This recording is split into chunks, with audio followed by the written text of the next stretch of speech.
country, immigration should be a very small number relative to the broader population. What's the purpose of immigration? Right now, the purpose of immigration is to replace those that would have been born if we had a healthy fertility rate. I don't support that kind of immigration. I think we should bring in immigrants who, if they're really exceptional artists or scientists, I think we should bring in a very, very small number of them. Or if they're workers that need to fill a certain role, we should bring them in on a temporary basis. Those are the immigration categories that I support. But the idea that the native people won't have kids, so we're going to bring in other people to replace their would-be kids, categorically, I don't support that kind of immigration. That's the definition of replacement, whether it's Russians, Africans, Asians, it's a distinction without a difference. And I think the government...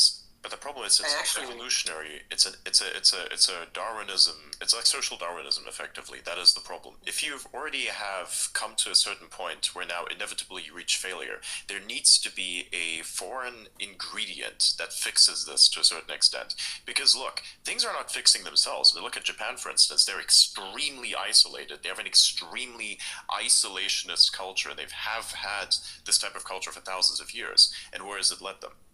Right. So I think historically the American original Puritan colonies, they did just grow independently. They didn't even have much mixture between the different colonies.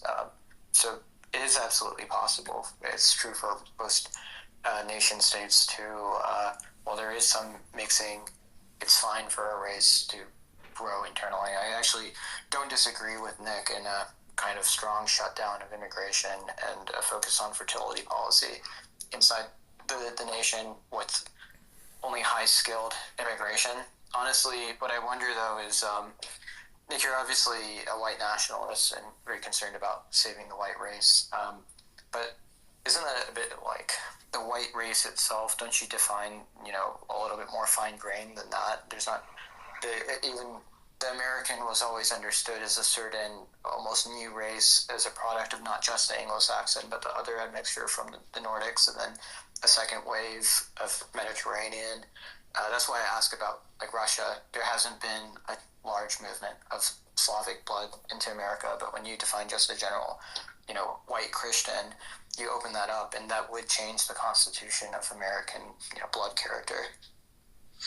Yeah, I mean, there are a lot of Slavic people. It just depends on where you go. Like Poland, they think Chicago is like the largest Polish community outside of Poland. It's like millions of them. They're not Russians, but they're Slavic. But I think that